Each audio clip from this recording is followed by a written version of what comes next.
Hey everyone, welcome back. Today we're breaking down the rock, paper, scissors game we built in Python. Walking through every section of the code so you can understand exactly what's happening and why it's written the way it is. Let's get into it. The globals. At the very top of the file, all the way up here,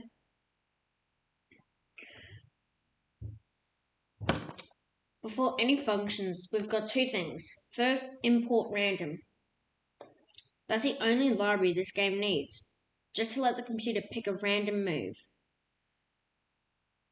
Now we have two contrasts choices is a tuple containing our three moves, rock, paper, scissors.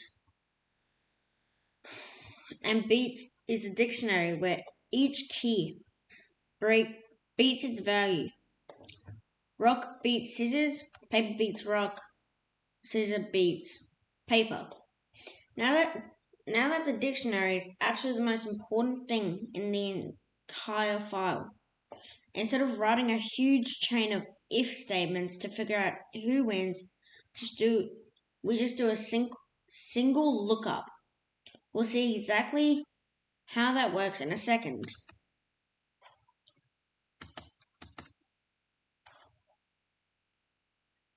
Next up is our first function, get player choice, right here.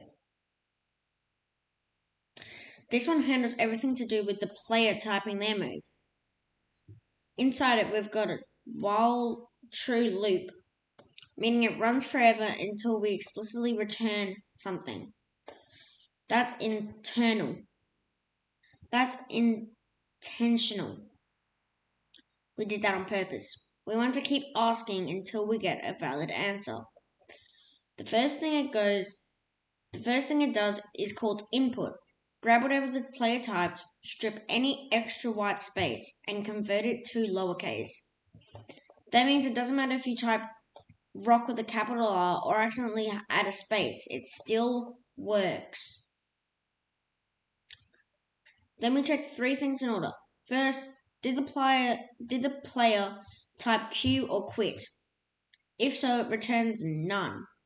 And that none is our quit signal that the rest of the program watches for.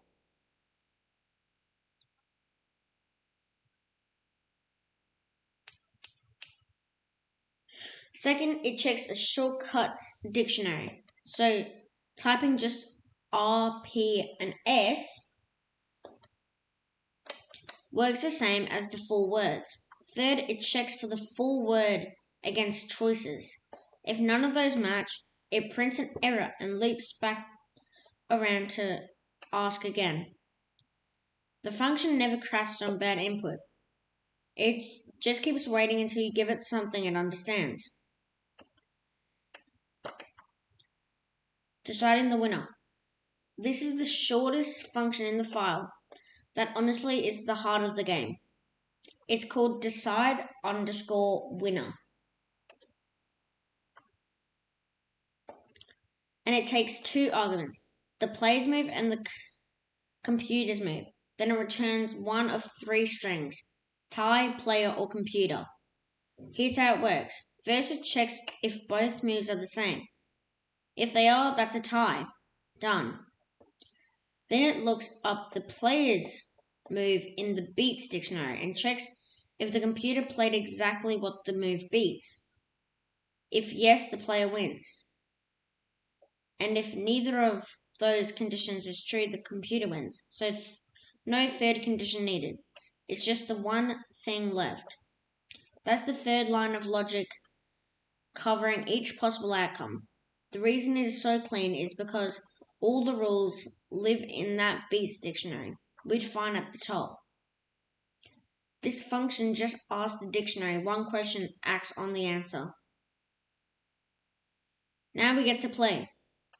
The function that actually runs the game. It starts by setting up three score counters.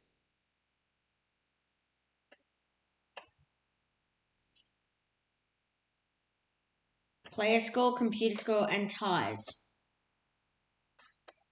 As you see, if I type that, if I type R, it comes up with 3 scores, all starting at 0. Then it drops into other while true loop. Each time around that loop is 1 round of the game. It calls get player choice. That is all the way down here.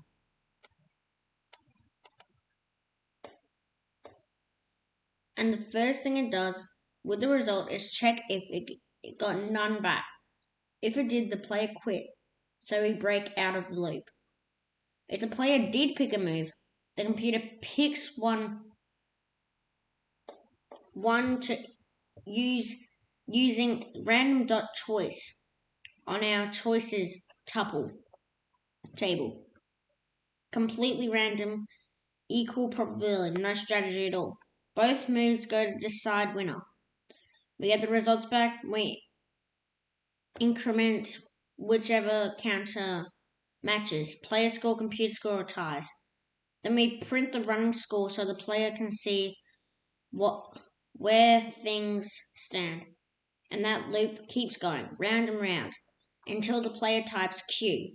As you see, if I type Q, it shows us the final score. When the loop finally ends, we hit the summary block. It compresses the final scores and prints the right closing message when the player won, when the computer won, or if it was dead even. It says dead even, a worthy rivalry, because we had 1 tie.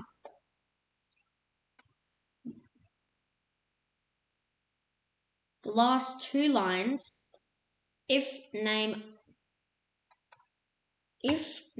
underscore equal main, play open bracket, closing bracket. This is a Python convention you'll see in basically every well-written script. That's what it does. When Python runs a file directly, like when you type python rock paper scissors.py in your terminal, it sets a specific variable called underscore name underscore to the string underscore main underscore. So this condition is true and play gets called. If someone imports this file into a different script, say they want to rescue our decide winner, reuse our decide winner function in their own project, Python sets underscore name underscore to the module name instead. So this condition is false, and play never gets called. The game doesn't just randomly launch in the middle of someone else's code. It's a small thing, but it marks it's the mark of code that has been written to be reusable, not just to work once. And that's the whole thing. About 90 lines, 1 import, 2 constants, 3 functions. The big dictionary does the heavy lifting, decide when it stays clean because of it, and play just glues everything together in a loop. If you want to extend it, add Lizard and Spock. Add a best of 5 mode, build a graphical version. All you need is to update beats and choice. The rest of the code doesn't need to change at all. If this helped you, please like, subscribe, and I'll see you in the next one. Thanks for watching.